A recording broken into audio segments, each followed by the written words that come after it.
All right, guys. Well, hey, let's get going tonight. And hey, first of all, just so that we'll take a quick look here. I just want to see if you were not here a month ago at Monday night. Would you raise your hand? Okay. Now, okay, thank you. If you were here a month ago, raise your hand. Good. Now, those of you who went to your group 2 weeks ago, raise your hand. Fantastic, guys. That just makes me feel great. That means you're doing the right thing, and I want to encourage you. For those of you guys that are here, you weren't able to come in a month ago, or you didn't know about it in a month ago, and this is your first time. Welcome.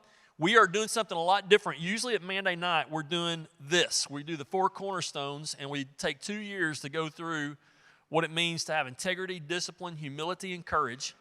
And we just do that as a reminder. And it's great stuff. It's kind of the stuff that you're never going to hear anywhere else probably about what it means to be a godly man. That's going to start up again in January. And we will in January, and that's not that far away, man. We're in August now, guys. In January, we will be doing the chili cook-off. A couple guys asked me about that. So be perfecting your best chili recipe, because we'll probably have 200 guys here, and we'll have chili all the way around the room. And let me tell you something: if you win you are Providence famous if you win that. All right, and it's an awesome trophy. So today we're and for the rest of this year, we're talking about what it means to be blessed. And just to bring you guys up to speed, just pretty quickly. First of all, I forgot that we need to remind, because we're doing things a little bit differently here, one thing that we've encouraged is that if you guys are not in a group, if you haven't gotten a group yet, now it looks to me like everybody's pretty much on a table. Well, you don't really have a choice. You have to be at a table right now. But if you, that table that you're at, let's just say that that's your group. For you guys that are younger, or if you're with your son, we want to encourage you to let the young guys go back there with those 2 tables. Because just one table or 2, Josh? Just one table. So Josh, stand up, Josh. He's got the nice haircut. Long story there. But Josh is your man. So if you're here with your dad, thanks so much for coming. But for a couple of reasons, we'd really like for you to go over there and be with Josh and his group. And we got some extra chairs. I can see them sitting over there. So if you'd like to go on over there just anytime while I'm talking, then hang out with those guys. They're all super friendly and they're all super great. But it's sometimes kind of tough for us to really be super open, and especially if we need to be honest and God's got some, He really lays something on our heart that we need to talk about or confess or something like that, if Dad's there. And the same thing with Dad if Son is there. So I want to encourage you guys, if you will, to just let that happen. And just reach out a little bit. It'll be fine. But that'll help. That'll be super helpful, I think, and I think you'll be glad that you did when that's over. So please keep that in mind. If you don't know anything about what I'm talking about right now, and you don't have a group, or those guys around the table that you just happen to find yourself, you don't like them, then let me know, and we will find. You can't go anywhere. He's a leader, unless you're a leader. But if seriously, if you're like, hey, I didn't know this, and I'd rather be in a different group, or what's this all about, then you can come and talk to me, or you can come and talk to Jeff. Where's Jeff? Jeff, stand up. And no, you're not. See, I could have made a short joke, but I didn't. And then Stacy. Where's Stacy Bearden? Oh, he's in a booth. Okay. So find one of us, and we'll help you find a group, and it'll be really super. And I think you're going to see why this is. Last week, we discussed how Jesus, the greatest man that ever lived, gave his greatest sermon, the greatest sermon that's ever been given. It's called the Sermon on the Mount. And he started off with the Beatitudes. Now, what I would love to do with you guys is we're going to do this every time, and I hope you're going to do this in your groups when you meet off campus. But I want us to just say it together. And here's why, because I've got this crazy idea that we can memorize this. And I know some of you can memorize rap songs, and some of y'all can memorize Devil Went Down to Georgia like I did, you 80s guys. And some of you guys can memorize other things. and all the time at work and all the time. But when it comes to Scripture, I can't remember. I can't do it. I can't. Yes, you can. It's just a matter of us. You do what you want to do. And so what we're going to try to do, at least for the 12 times that we're going to meet together, should you do that, and I hope you do that, you at least get to recite it 12 times. And you know what? After you recite it 12 times, sometimes it just kind of sinks in. This 11? 11's the magic number. So we're going to do it one more than the magic number. I just got from an expert, I guess you're an expert, I don't know, that 11 times. So I just learned something. So why don't we do this together, and let's just read this together and recite it together. Okay, you ready? And he opened his mouth and he taught them, saying, "Blessed are the poor in spirit, for theirs is the kingdom of heaven. Blessed are those who mourn, for they shall be comforted. Blessed are the meek, for they shall inherit the earth. Blessed are those who hunger and thirst for righteousness, for they shall be satisfied. Blessed are the merciful, for they shall receive mercy. Blessed are the pure in heart, for they shall see God. Blessed are the peacemakers, for they shall be called sons of God. Blessed are those who are persecuted for righteousness' sake, for theirs is the kingdom of heaven." And then this final thing. "Blessed are you when others revile you and persecute you and utter all kinds of evil against you falsely on my account. Rejoice and be glad, for your reward is great in heaven, for so they persecuted the prophets who were before you." Guys, we're going to get that. I'm optimistic that we're going to do it. And I want to say to you guys again, in December when we come together, we're going to have, actually I'm going to give you a quiz. Any of you that want to do it, you don't have to do it. It's an optional quiz. But if you will show that you memorize this, and then if you will memorize, like, y'all hand me one of those cards right there. I didn't bring one up here with me. Thank you. But if you'll memorize, there's on one side of this bookmark, that's what we just quoted. On the other side of the bookmark, we have these 8 steps to find satisfaction. And if y'all will memorize all of that, then I'm going to tell you, if you show me that you've memorized it the last time that we're together, then we're going to give you a prize. We're going to give you something that's going to be worthwhile. We're going to give you probably a meal at a nice restaurant, okay? And hey, you'll do it for food, right? Surely, you'll do it for food. It'll be great. So, and more than that, I just think if you take the time to memorize this, it's going to make a difference in your life. I promise you, for me, in my prayer time, my quiet time, when I spend time in prayer, sometimes I come even in this room, and I'll come here, early in the day, and sometimes I'll just spend time going through what we just quoted together, the Beatitudes, and just pray through each one of those things in my own life. And guys, it has so much grown me, so much. I just want you to know this. I want you to understand what Jesus said brings real satisfaction. That's what he said. Blessed, makarios is the Greek word. It means satisfaction. It means to be truly happy. It means to be truly contented. It was the Greeks used that word to talk about how the gods felt in their complete satisfaction over everything. And that's something that we all desire, is it not? Isn't that why we pursue the job that we pursue, the money that we pursue, the things that we pursue, everything the world gives us and we desire? It's because we're wanting to satisfy, and what we find out is nothing really satisfies except Christ and what he says satisfies. Now, that's what I've found. Not that I've chased after everything I haven't been Solomon, King Solomon that had chased after everything. He had 900 wives, and wouldn't that be great? But he said it didn't satisfy. So the truth is, I've got one wife, and that's hard sometimes, right? 900? Woo! That would be, maybe there's the point there. I don't know. Don't tell her I said that. I'd get in big trouble.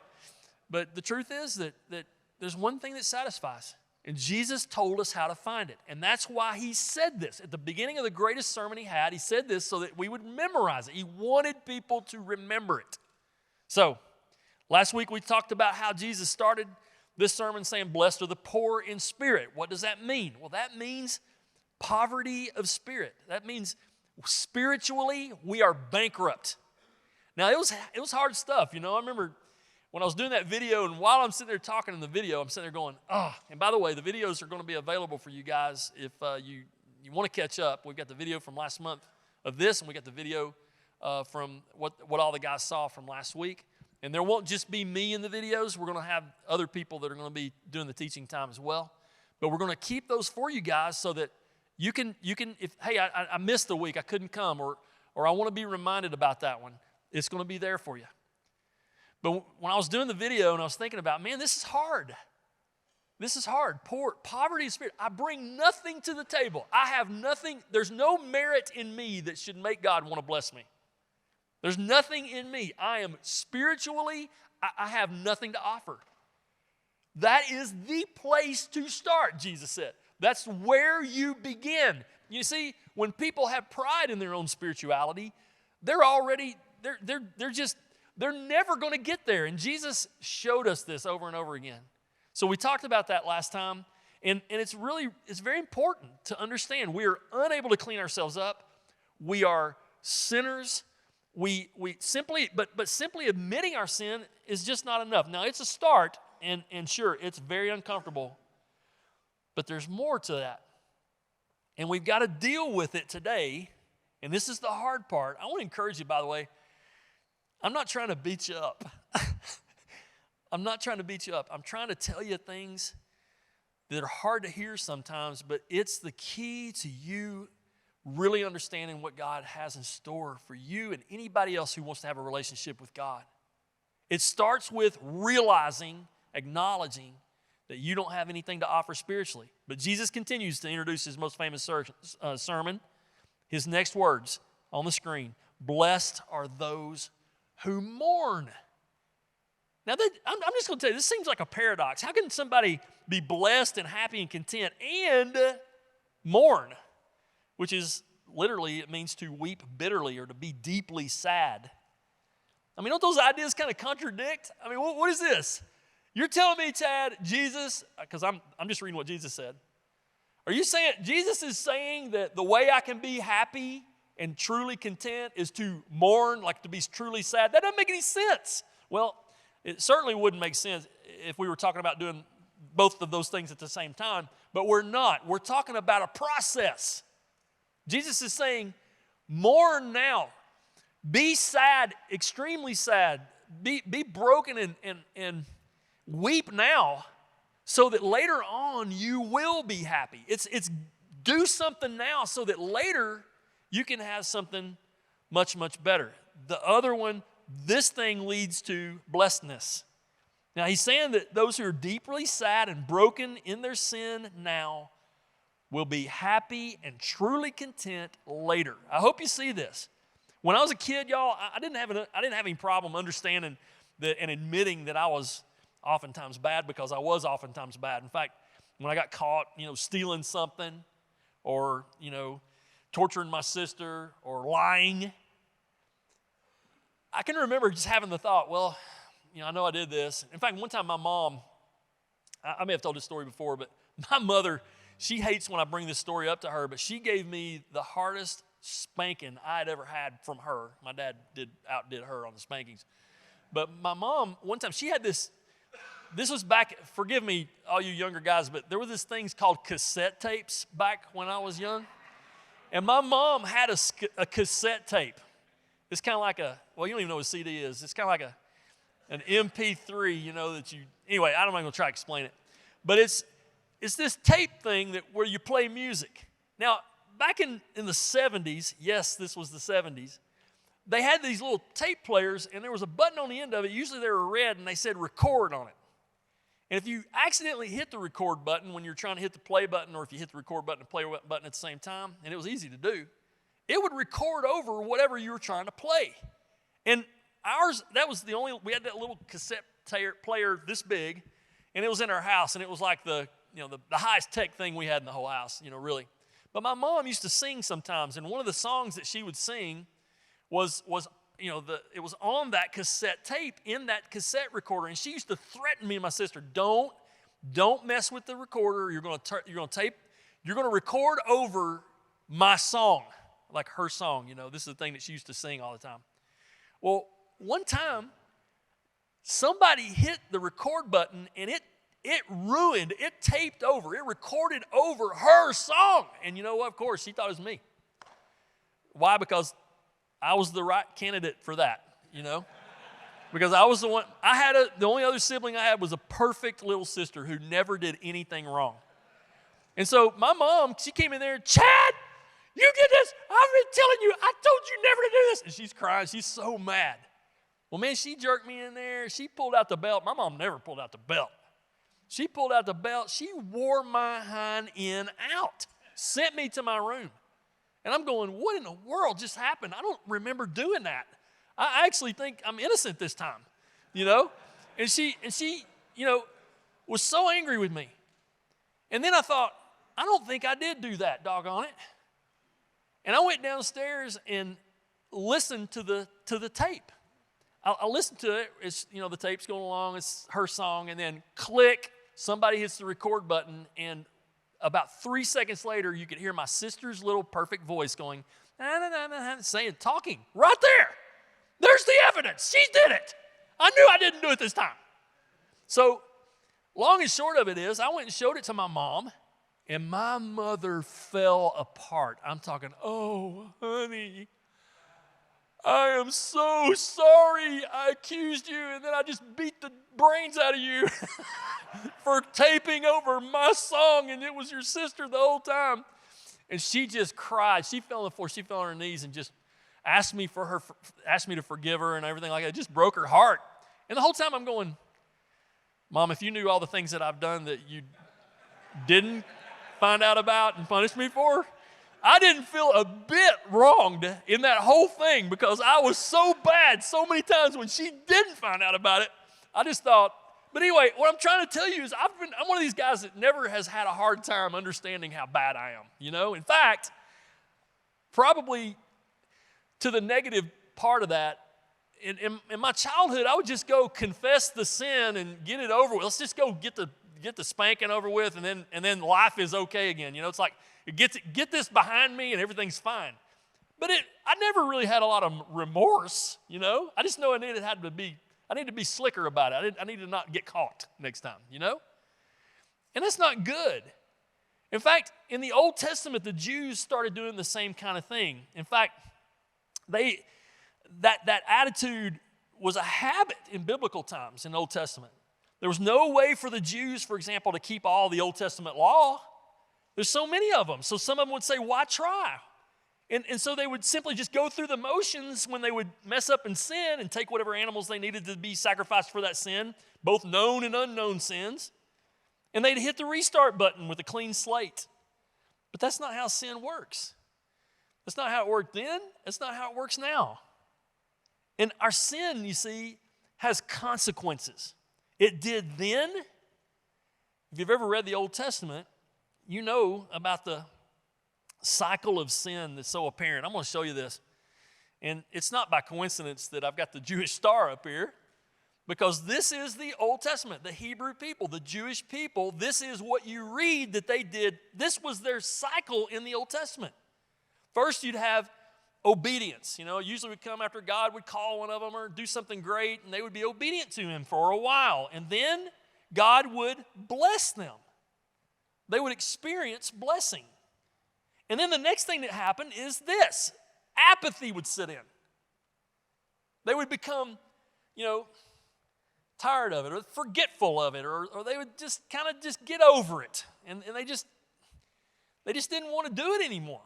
You see, when you're up there, and I think there's a little bit of an analogy here in this graph that I made, that this, you know, when you're kind of up high like that, the gravity pulls our sinful nature down, does it not? And so we're kind of, I don't know about you guys, but I have a harder time with temptation in my life when things are going really well than I do when things are not going very well. That's just me personally. I hate that it's like that. I really wish it wasn't like that. But everything's going great for Israel. And all of a sudden, apathy starts sitting in. And then what happens? Well, God warns them. He'll send prophets. He'll send messengers. He'll speak directly to them. Warning, you've gotten comfortable. You've stopped obeying me. You've stopped worshiping me. You've stopped pursuing me. You've started, piddling around with the idol-worshiping neighbors that you have. And then what happens? Well, rebellion sits in. You see this over and over. And of course, rebellion leads to punishment. And then what happens when they get punished? They repent, and we start the whole cycle all over again. So this is, if you've ever read the Old Testament, it's like this repeating cycle over and over and over. And you're, by the end of the Old Testament, you're going, can't you guys understand that this is happening to you? Well, they do understand. But the problem is they can't do anything about it because they're sinful. And I don't know if you guys saw, let's see if I can get back. Yeah, there we go. But when this whole thing, I went too far. It's messed up. But this whole thing here is really, this is what happens when a non-tech guy gets up here trying to do it by himself. Let's see, did it work? Here we go. But when you have this whole cycle going on the way that it is, I don't know if you noticed, but the Jewish star, the Star of David is usually, the six-pointed star is usually all blue, is it not? It is on their flag. I put orange because I wanted you to see the difference between the things that are dependent on the Jews and the things that are the people and the things that are dependent on God. And I chose orange for God because obviously God is of all. Just kidding. Actually, that's why I chose it. But anyway, you see that the things in blue, in the blue triangle, these are the things that the Jews were required to do. And the orange is how God responded to what they did. And the Old Testament is it's just that. Obedience responding, God responds with blessing. Apathy, God responds with warning. Rebellion, God responds with punishment. Now, we could talk about that a lot more, and we'll bring that one back up because what Jesus does in the Beatitudes is he completely says that's not the way. Now, we see this even in the New Testament like Paul. Paul says, I don't know why I do what I do. It's Romans chapter 7, if you really want to read it. I want to do good. This is a good Jew talking. He was a Pharisee. But the good that I want to do, I can't do it. We read that a couple of weeks ago. Sin is pulling me down all the time. I know what's right, but I keep getting pulled down into it. That's because, in my opinion, it's depending on ourselves, and we can't. Why? Because we're spiritually bankrupt. And Jesus wants us to start with that so that we can acknowledge that and to realize that it's Him. It is God. The Bible says it is God who works in you both to will and to work for His good pleasure. Philippians 3, 13. 2:13. I think it's 2:13. Philippians 2:13. So anyway, I wanted you to see that cycle. Now today there are still rewards, of course, both practical rewards and eternal rewards for obedience, and there's still consequences for sin. In fact, Paul said in Galatians 6:7, do not be deceived, God will not be mocked. Whatever a man sows, that will he also reap. Now that doesn't necessarily mean that if I sow sexual sin, that I'm going to reap sexual consequences, although it might. But it means if I sow sin, then I'm going to reap bad things in my life. And if I sow good and righteousness, then I'm going to reap good things. This is just a practical thing. So God is gracious. Now, sometimes I've seen God, completely and graciously forgive people of their sin and seemingly commute some of the consequences of their sin too, just by His grace. But I have oftentimes seen God allow a repentant sinner to the privilege of consequences, that's what my dad called it. Son, I'm going to let you experience the privilege of consequences, he would say with a smile. Y'all know what that means? Because I did when he said that. It was like, I forgive you, I love you, but I want you to learn that was really a bad decision that you made, and I'm going to let you experience the privilege of having to clean up the mess that you just caused.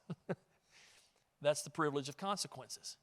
And God allows us the privilege of consequences, and sometimes when we're in the midst of cleaning up that mess, it doesn't feel very much like a privilege. But God allows that. He does that because He loves us. And I've watched God sometimes use those consequences to make the sinner better and to bring God glory. I mean, the trick for me is, why do I have to do the consequences? Why can't I just do the right thing so that I don't have to pay the consequences? Well, that's the trick for all of us. So that brings me to mourning. What is mourning? M-O-U-R-N-I-N-G. Blessed are those who mourn. Mourning means realizing the consequences are hard and are fair and are 100% totally your fault. Mourning means being saddened that God himself is grieved when we sin. That he's been ignored, he's been angered, he's been offended. You know, we're so worried in our world today about offending somebody. Do we ever worry about offending God? I mean, what does he think about it? Maybe that should be our first thought, but often it's not. It may be helpful at this point to make a list of all the sins that you've committed against God. Maybe this would be a great thing for you to do in your quiet time sometime. I just want to make a list. I just want to make a list of my sin. How many things have I really sinned about today? Well, I kind of jotted down a list, and I want to show you my list. Can I let you guys see my list here? I don't know why this is taking so long. Don't you want to see my list? Yeah. I don't know what's going on. I don't have the magic touch, obviously. It'll come up behind me, I'm sure. There's my list. See, I want to see some of my list right here. Here we go. Exaggeration. I've done that a little bit. A lot in my life, in fact. And believe me, as a pastor, that's a bad thing. I don't want to talk about each one of these because they're really painful. Lust, that's on my list. Greed, that's something I struggle with. Selfishness, that probably needs to be number one on my list, because the truth is, there are times when I go home and I don't want to talk to anybody. I don't want to talk to Darla. I don't want to clean up after myself. I just want to rest. I just want to watch the Red Sox play. Is that happening? Not necessarily the Red Sox, but does that happen with any of you guys? I don't know. I just get totally wrapped up in my own world. I'm selfish. Impatience. This is just my list right here. Harsh words. I learned, the older I get, the better I get with that. I think you can get meaner when you're older, even when you're talking to people you don't even know. It's horrible. Lying. I can lie to myself. I can say little white lies. The temptation for me is to say little white lies about things that don't even matter. Coveting. Cheating. I struggle sometimes with, should I really do this and have to pay all these taxes? I wonder if I pay this guy cash, if he'll make me pay tax. I'm just confessing to you guys. Faithlessness. Breaking laws. Chad. I broke a law today. Driving home. I had a little bit of time. I got stuck here too long, and I knew I had a little window of time, and I was going to get something to eat. I was going to have to get and go. And I busted it on Talladega Parkway.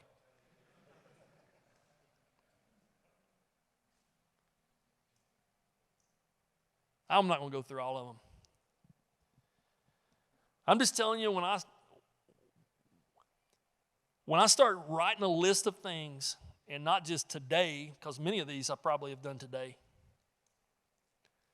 but when I start really getting honest about what my sin looks like and putting those things down on paper, I'm ashamed. I'm ashamed to show this to you guys because it just breaks my heart. Gosh, I didn't know pastors had so much. Well, believe it, man. Because I'm telling you, it is sin is knocking at our door. What is it that God said to Cain in the garden? Sin is stooping at your doorstep. And I'm telling you, it's always there. Well, if I get married, I'm not going to lust anymore. Guys, how many of you are married know that that's a lie? Well, if I go in ministry, this is what I told myself, then I'm not going to struggle as much with sin. Can I promise you that the minute I gave myself my life for ministry, temptation became twice as much?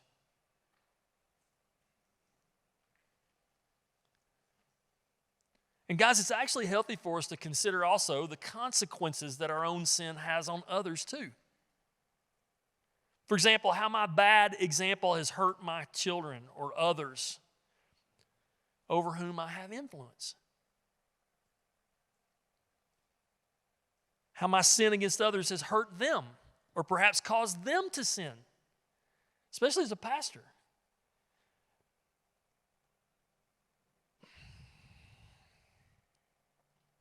Or how justifying one sin led to justifying another and another. And how sinful habits and attitudes have cost me relationships or ruined opportunities. How many steps back I've taken spiritually because I've chosen to sin so often.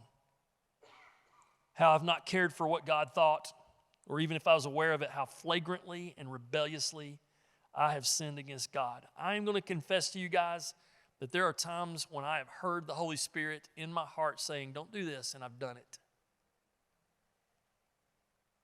And it breaks my heart. And I do it knowing, it's going to hurt me. And how all this has caused me to have a calloused heart toward God and toward others. And as I take inventory, and I hope you're doing this, not just looking at me, but I hope you're thinking about this yourself. Because when you start taking inventory of how much of an impact your sin has had in your life, it becomes extensive. Now, some of you guys may not be the kind that are sensitive to your sin, but you should be, because it has an impact. And we tend to want to write it off, especially in the South, don't we? Even when I started this list, some of y'all are kind of laughing along with me like, this isn't funny to me.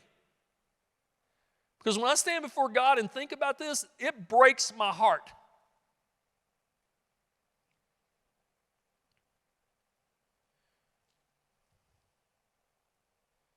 Or maybe you're one of those that's just still holding on to your sin. Or at least one, pride. It's up there on my list.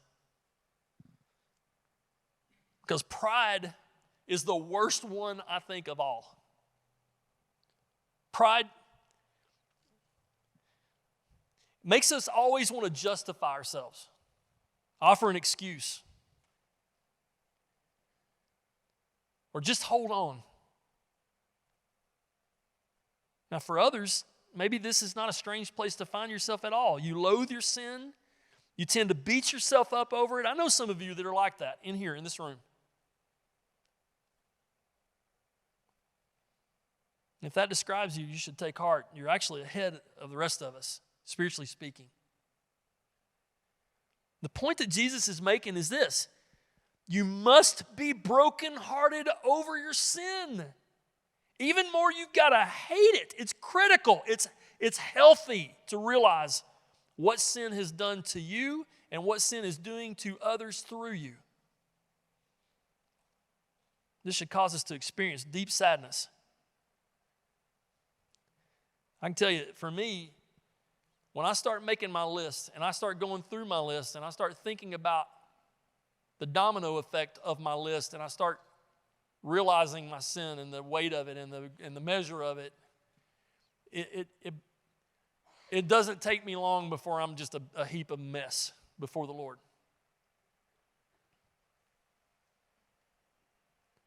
In fact, I hope you, because I know I do, you should mourn the trajectory of your sin if you continue to be ravaged by it in your life.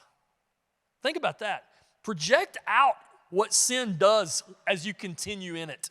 Think about all the missed opportunities. Think of all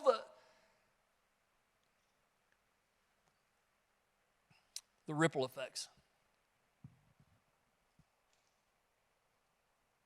This is why I understand what Paul says in Romans 7:24. Wretched man that I am, he said.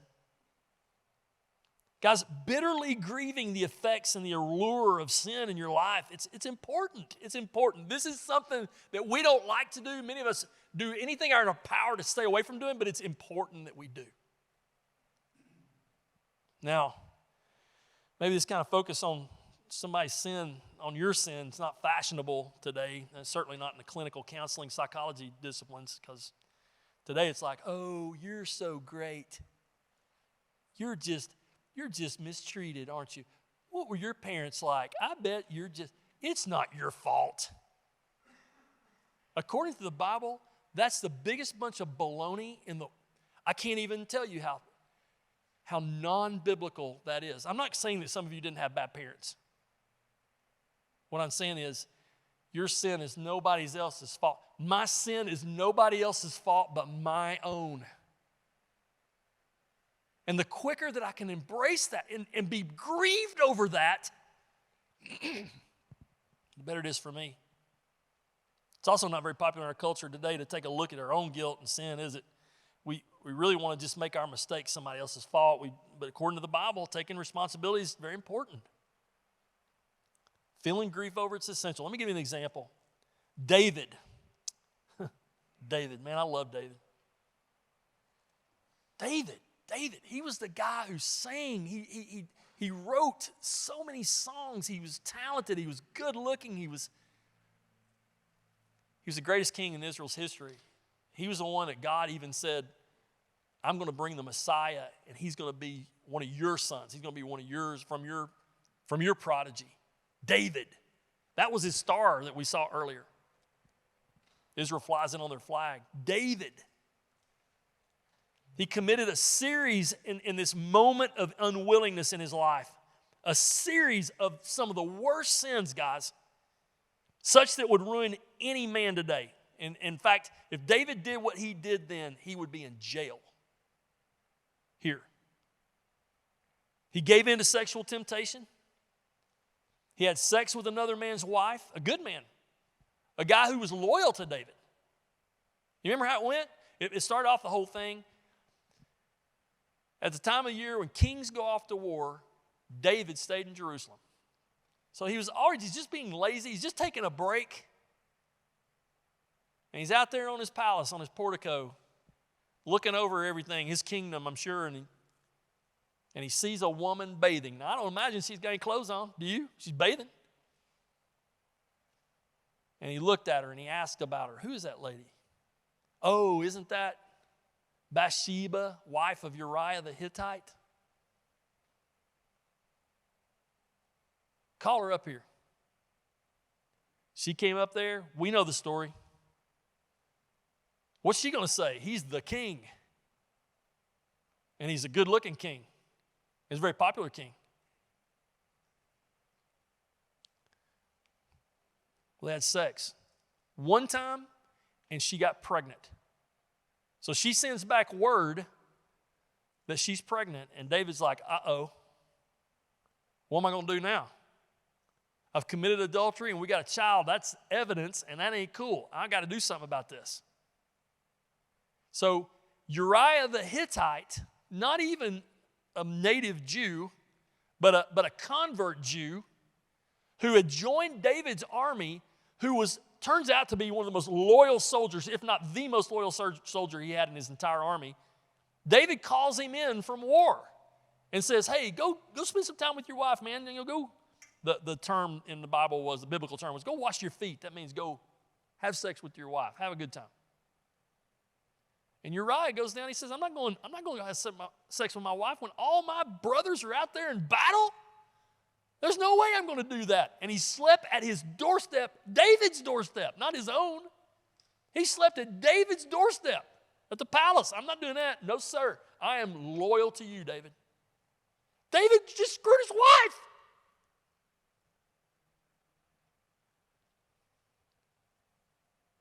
So he sent him back with a message.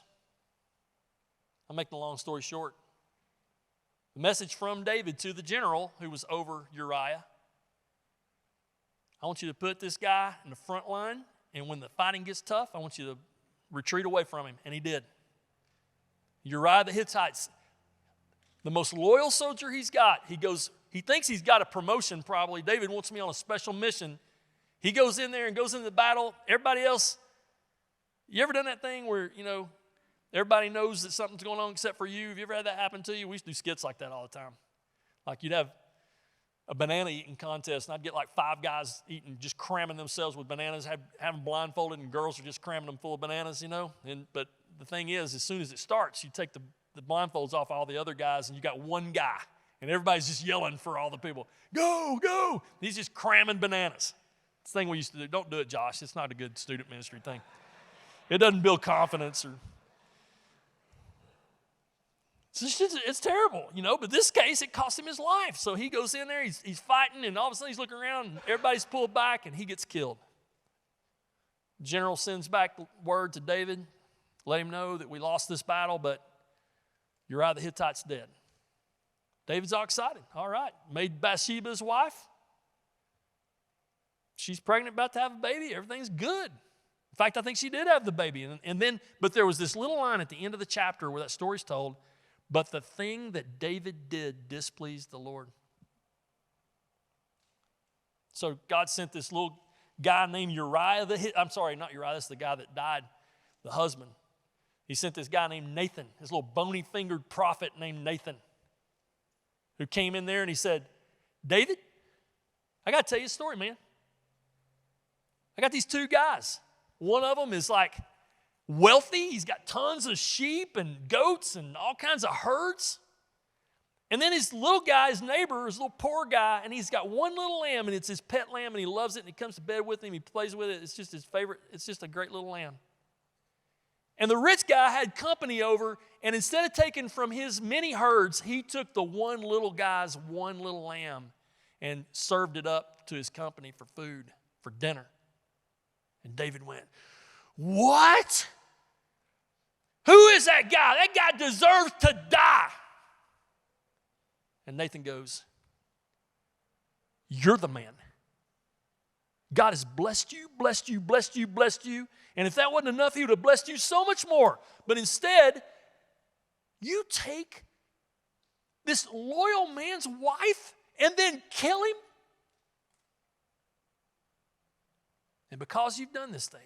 But David actually immediately, he just says, I've sinned. I mean, he immediately, now he's the king. He could have gone off with his head, but he didn't. To his credit, he broke down and said, I have sinned. He admitted his sin. He acknowledged his spiritual bankruptcy. But then, Nathan said, God's forgiven your sin. But the child is going to die. Now, guys, what does that mean? I mean, it's horrible. It's horrible. The story's horrible. Well, David begins to grieve. He accepts sole responsibility for it, and he grieves. He's completely brokenhearted. Until the child actually died. I mean, the child was born and he was sick, and David just grieves and grieves and doesn't eat. Everybody's scared he's going to die because he's just falling apart. He even wrote a song about it, and he made the song public because we still have it today. You know what it is? It's Psalm 51. Now, I want to show y'all this psalm. In fact, in your Bible, if you read it, it'll say, when David committed adultery with Bathsheba, wife of Uriah the Hittite. I mean, this is like public. This is like they're singing about this at the temple. That's a lot of gall. So look what David sings. Look at his public. Thank y'all. This is his public confession. He says, have mercy on me, O God. According to your steadfast love, according to your abundant mercy, blot out my transgressions. Wash me thoroughly from my iniquity and cleanse me from my sin.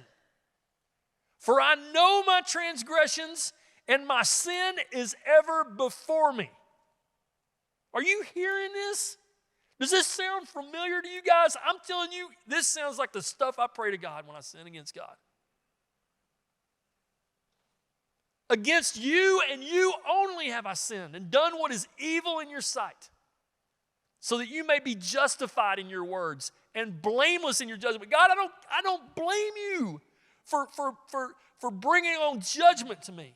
In fact, one of the judgments was that the sword would never leave David's house. And you know what? His own kids ended up killing each other.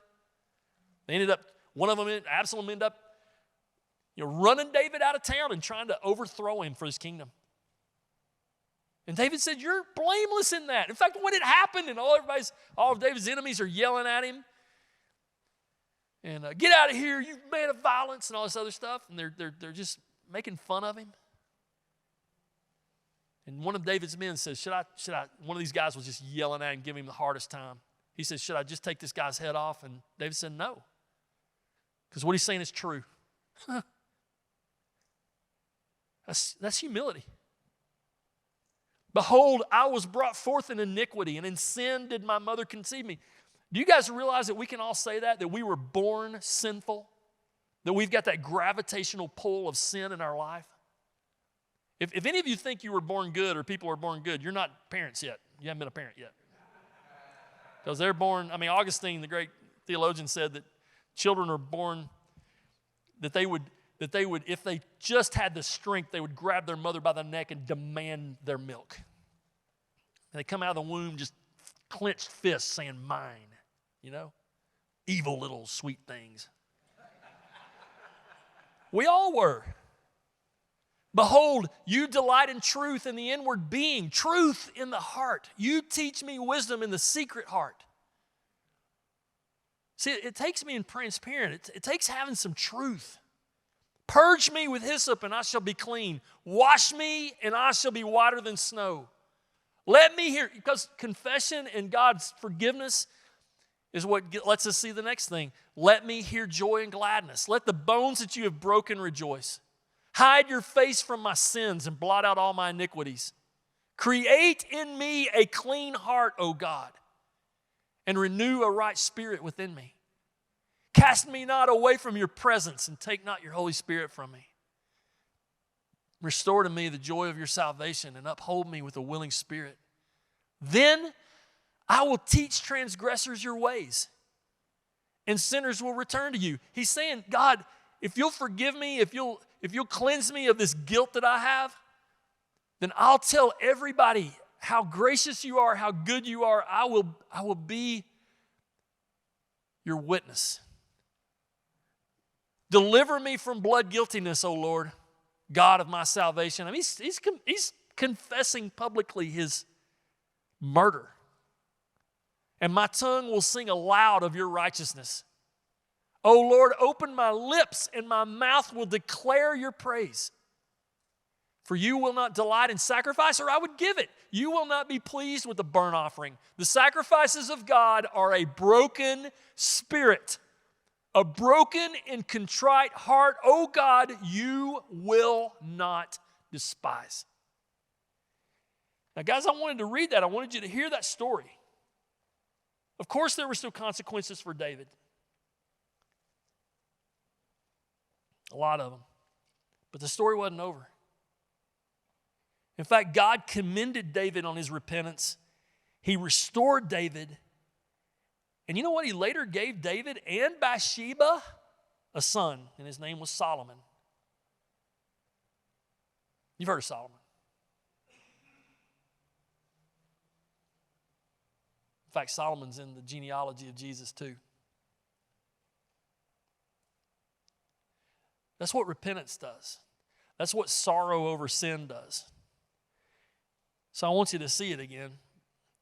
Blessed are those who mourn. And I want to ask you, have you really considered and have you mourned? Have you grieved over your sin? And it says, for they shall be comforted. Now, it's hard to believe that Jesus would actually give a reward to sinners who are brokenhearted about their sin, but he does. It's kind of like you dads in here, right? How many times have you really been upset with your kids about something, and then the way that they repent and with brokenness, they accept responsibility to your surprise, and they say, I was wrong, and I deserve to be punished. If that's ever happened to you, it has happened to me, that blows your mind. And you know what? You feel incredible amount of compassion for that kid all of a sudden. That's our God. That's our Father in heaven. In fact, it touches his heart when we confess our sin and we're shown that we're so hurt and sorry by that and broken by that, that he promises that they who do that will be comforted. Now, this could mean many things, and they're all good. First of all, we can know that there's no condemnation for those of us who are in Christ. We're going to talk about more of this later. That's Romans 8:1, by the way. Beyond that, comfort. One thing to know is that the Holy Spirit is called the Comforter, or the Advocate, or the Helper in the Bible by Jesus himself. John chapter 14:16, John chapter 14:26, John chapter 15:26, John chapter 16, verse 7. The Comforter. The Holy Spirit is God, and he lives in those who believe.